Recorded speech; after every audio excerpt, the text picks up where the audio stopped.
This is the story, the fantastically true story of Herbert A. Philbrick, who for 9 frightening years did lead 3 lives. Average citizen, high-level member of the Communist Party, and counter-spy for the Federal Bureau of Investigation. For obvious reasons, the names, dates, and places have been changed, but the story is based on fact. This week's story concerns a communist sabotage plot to destroy key industrial communications and military targets.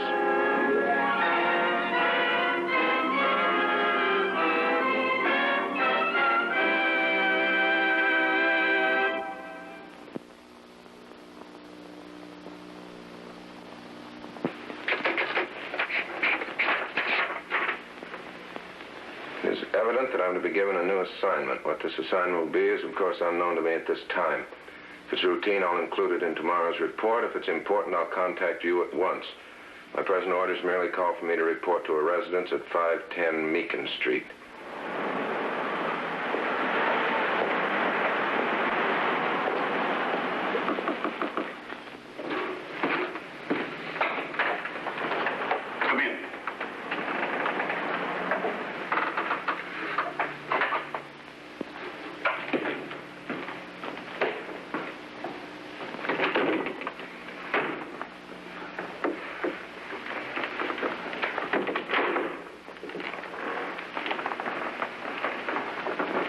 Comrade Martha, Comrade Gustav, Comrade Hurton. Sit down. Before we discuss the subject which brings us together this afternoon, I would like to say... Comrade Manning. George Manning to the outside world. What's he doing here? What kind of a group is this? Comrade George is strictly high level. Comrade Martha, she's a new one. So is Comrade Gustav. Pay strict attention, Philbrick. Don't miss a word of this. Not only is your loyalty to the party a matter of record,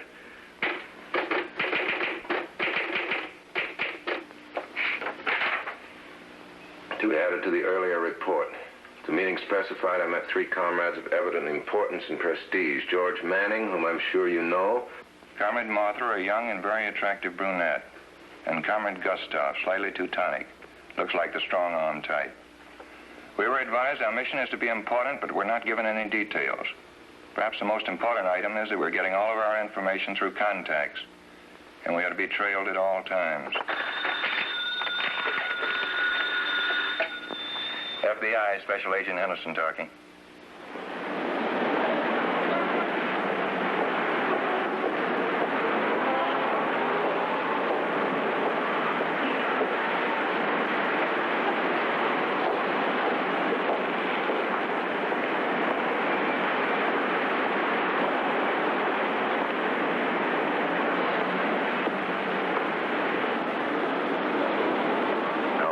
Fish must feel like when they're swimming around in a glass tank. More people have been watching me than watch the World Series. There's your man, Philbrick. The old game of drop the handkerchief with a new interpretation. It'd be wonderful to go home and take some pictures of what's in this envelope, but I'm afraid that might result in Mrs. Philbrick becoming a widow very early in life.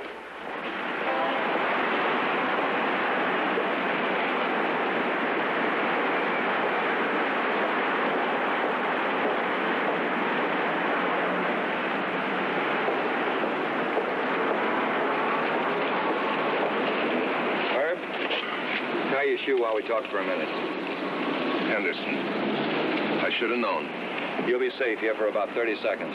The commie that's following you is parked outside of the lot in a 2-tone green jog. There's an envelope in my right-hand pocket. Take a look at it.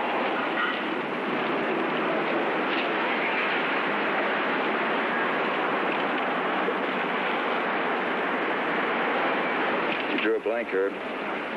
What do you mean? Nothing in that envelope except a blank piece of paper. Now, what do you suppose that means? I don't know for sure. Could mean that the contact doesn't have any news for you. Well, if the other contacts have been doing their jobs, we ought to have a meeting pretty quick. You better get going. You don't want to keep Two-Tone Tommy waiting. Keep us posted if you can. Right.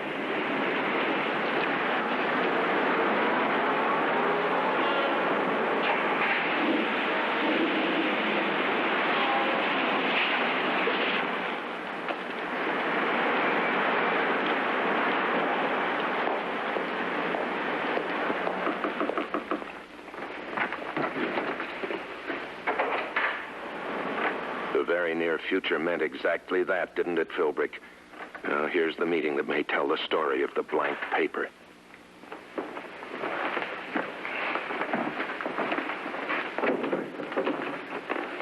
Sit down.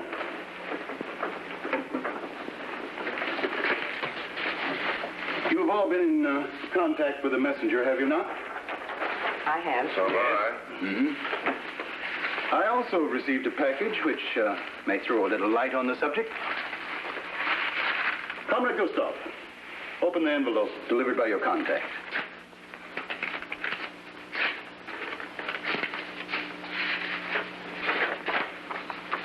Map IG-17.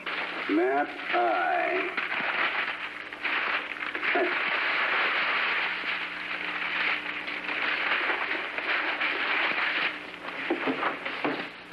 Now, G 17. Location is 12th and Pine. Number 22. 22. A defense plant. Details? A structural weakness brought to light by a careful study of the original blueprints indicates as follows. Yes, just a moment. As follows. All right, go ahead. The collapse of the second and fourth upright of the north wall would place a strain on the first and third, which, due to the structural weakness, they could not support. Could not support. And the recommendation? 30 pounds of dynamite. 30 pounds? 30 pounds of dynamite or its equivalent. Of course, a means of entry should already be established by an on-the-spot comrade. This would reduce the entire wing to a state of confusion, which would take weeks to repair. I know. Yes, but what about the balance of the plant? With this wing immobilized, the balance of the plant could not operate. All right. Anything else? No, that is all. All right. Comrade Martha. Map U. Map U. Hey. 427. 427.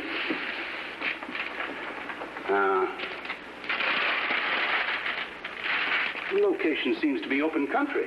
Probably correct. Number 90. 90. Yes. 90. Oh, yes. Yes, a fuel line. Details? At this point, the installation crew encountered a shelf of very hard rock, approximately 3.5 feet below the surface. Below the surface. Yes? The main object where the pipe was laid was speed, so it was placed on top of the rock and where it can be easily severed and interrupt the flow of fuel for days. Why is it that someone of this obvious stupidity be allowed to do such important work? What do you mean?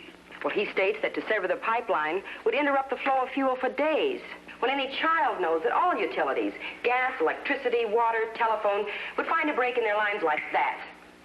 Yeah. Well, I'll get a message through on that report. What are your recommendations? Blow out at least 200 feet of pipe. Probably should be closer to 300. Getting an earful, aren't you, Philbrick? Now you begin to see what it's all about. Now you know what the comrades are planning. Now, Comrade Herb. Oh.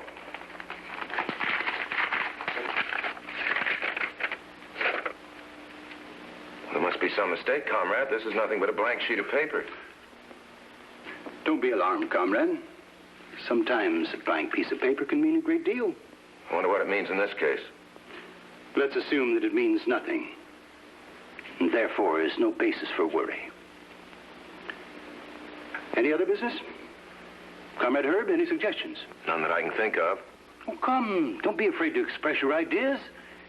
You might be able to suggest some better weapon for use in some of these cases. My weapon is words, comrade. When I'm given the opportunity, I can use them with considerable effect. I don't know anything about physical destruction, but I do know that words have been successfully used to build up many a capitalistic empire. Words could be used equally well to tear them down. And you now own a set of words that will be music to Mr. Henderson's ears, Philbrick. Just music to his ears.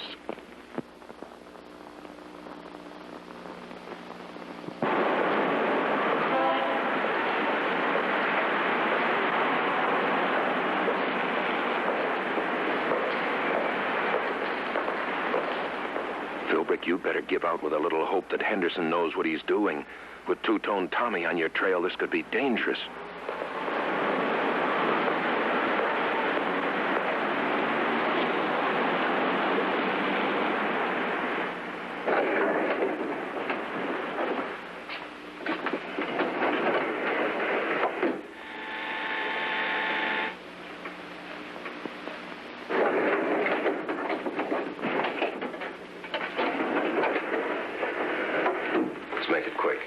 What gives her? We're making 4 maps of the city. One for utilities, one for communications, one for industrial installations, and one for military targets. And we're planning and noting down the best ways for destroying each installation.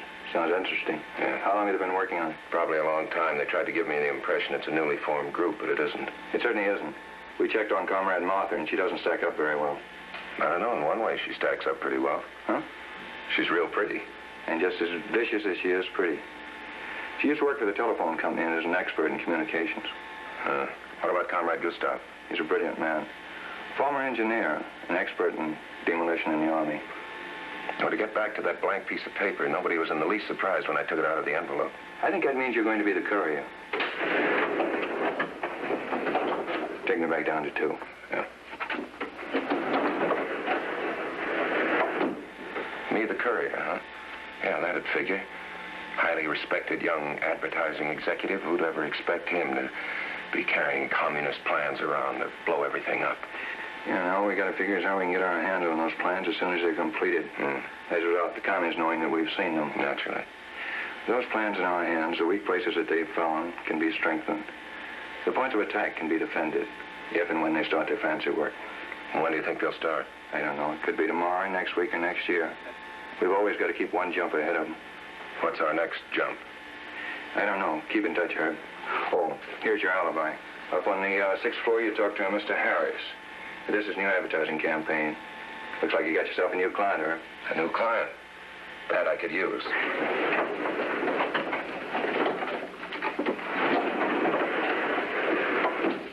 Let's think a little bit about advertising today, Philbrick.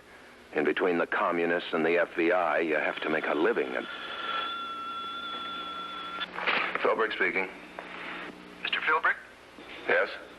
In your office, do you have such a thing as a presentation case? Well, yes, I certainly do. Well, Aunt Mabel is dead. Bring one at 3 this afternoon. Presentation case.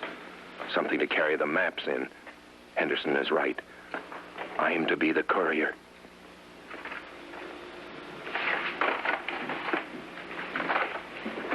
Carol. Carol. Oh, I'm glad somebody has time for lunch. Carol, on my desk you'll find a presentation case. I want you to have it wrapped and have it sent over to Mr. Thompson at the Athletic Club. Call him at Melrose 29814 first and tell him to pick it up there. It's important. That's all.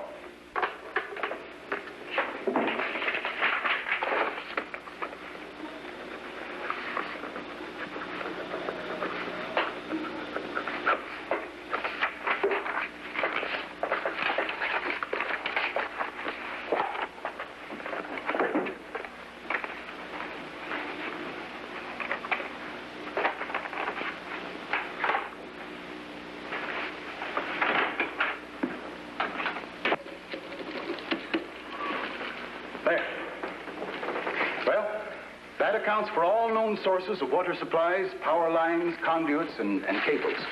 Comment heard. May I have the presentation case?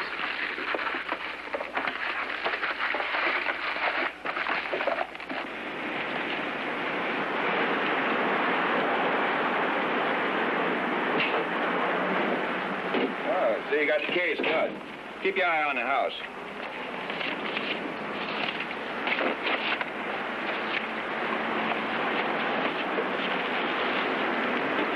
Carrying a duplicate of this case. The maps are inside. I'll kick my stoplight twice. If anyone else has the maps, I will flash it once for Manning, and 3 for Gustav, and 4 for Martha. If anybody else has the maps, we'll stumble when I leave the building. The contents of this envelope will give the courier his or her instructions.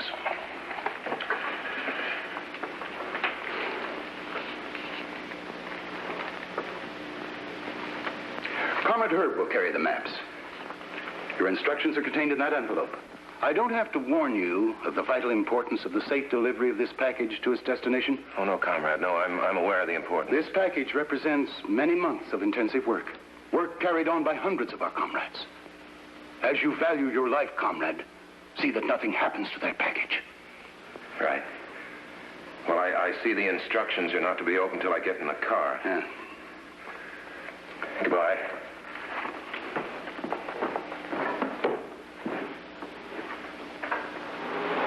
Here he comes.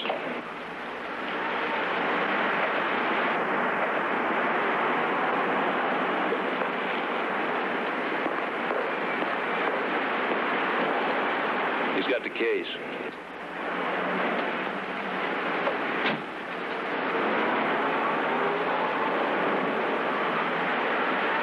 He's got the plans, too. What's the matter with him? Why didn't he get started? Turn south on Parkway Drive, pull up and park at the third stop sign. Wait there exactly 4 minutes, then drive 10 miles straight ahead, and at the intersection of 5th and Dawson, you will be contacted by Comrade Maughan, who will identify himself by calling you Sonny. Sonny. All right, Philbrick, you've done your part. Now it's up to Henderson.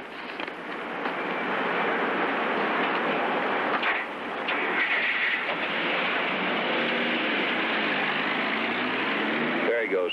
Come on, we'll go around the block and pick him up at the next corner.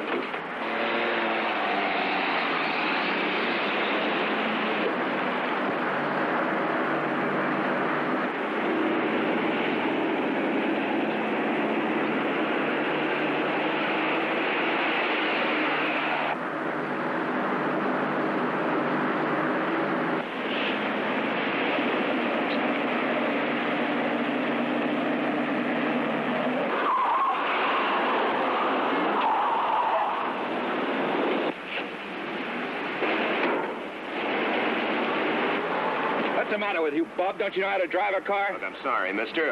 Maybe you'd like to get out of that car and tell me how sorry you really are.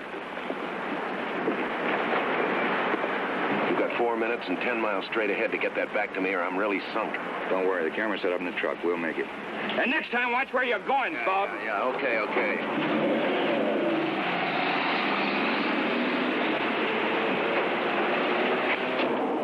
All right, start photographing.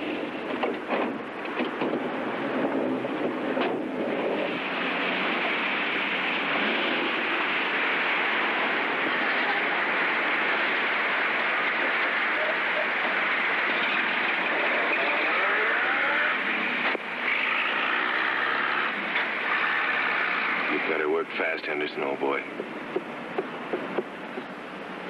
Exactly 4 minutes, the instructions said. Now, I wonder why. I'm Comrade Maughan. You're Sonny? That's right. Well, we'll be on our way. You're a little early, aren't you, comrade? I am. I was to contact you 10 miles down the road. Well, then what's the idea? My orders. Your orders, comrade, are to take orders from me. Take the road to the right. Well, what are you waiting for? Let's get going. My orders are to go straight down this road 10 miles. Your orders are to take orders from me.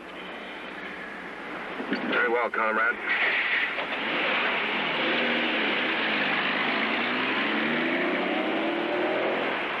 You should have known they'd try something like this.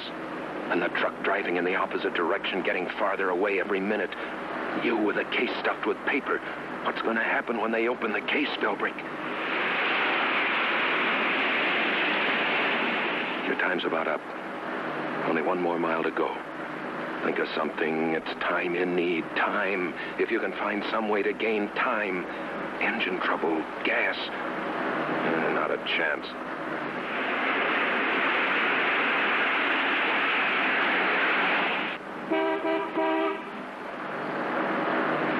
It's a police car. Pull down this lane and let them go by. Looks like they want us to stop. We haven't broken any law.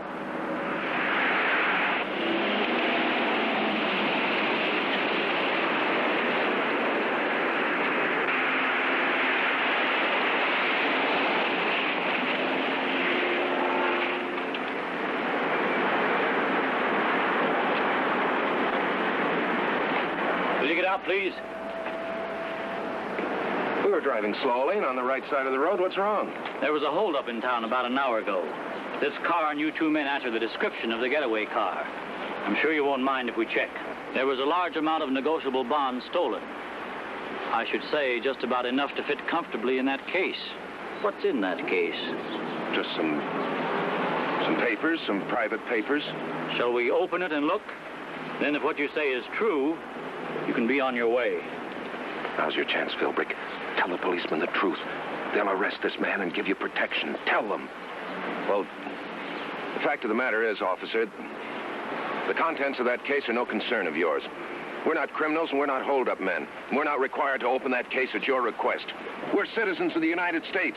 Yeah, and the Constitution of the United States guarantees us freedom of speech, freedom of movement. I protest. In that case, we'll step down to the station and let the lieutenant open it. That's telling him, Philbrick. Why do you do it? You must be out of your mind. This is a regular procedure, isn't it? If questioning suspects in the case of a violent crime is a regular procedure, then we're wrong. We'll go down to the station and find out. Mike, get in the back of that car and wait.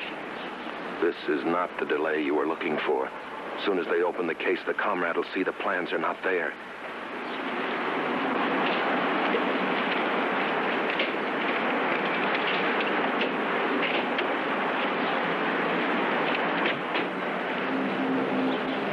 Hello?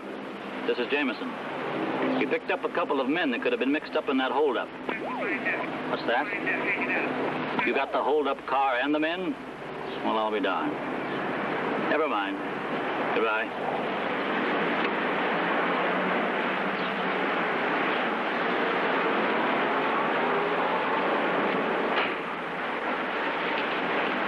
We owe you gentlemen an apology. The hold-up men have been caught. Awfully sorry, but you know how it is. We've got to check all angles. Sure, officer. I know how it is. Yes, I know just how it is.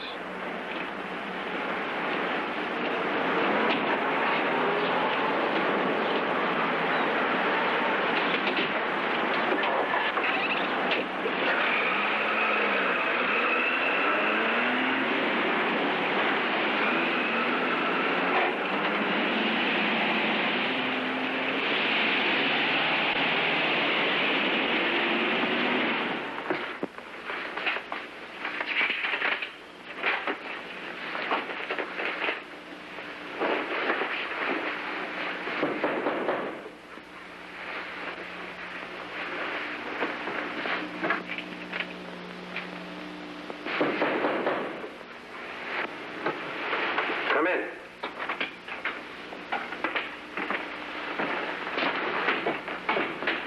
Comrade, give this gentleman the case now. Oh, of course. You're late.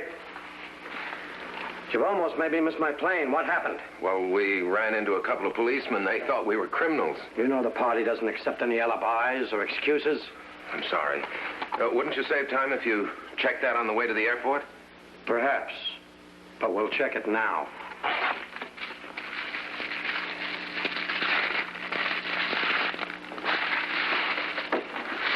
Okay.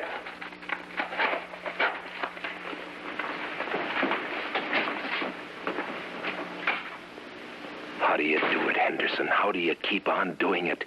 Pulling rabbits out of hats, pulling secret plans out of empty briefcases.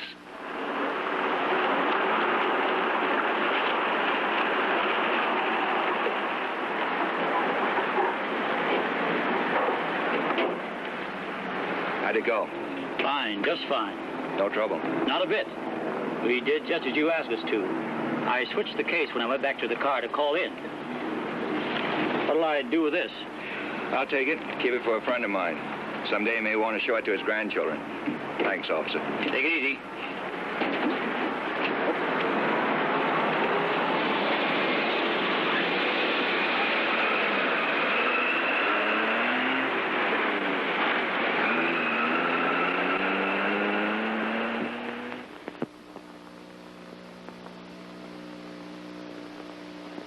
Authorities, the FBI was able to intercept, to photograph, and thereby to neutralize months of potentially dangerous communist activities. Next week, we'll bring you another story from the files of Herbert A. Philbrick, citizen, communist, Counter Spy.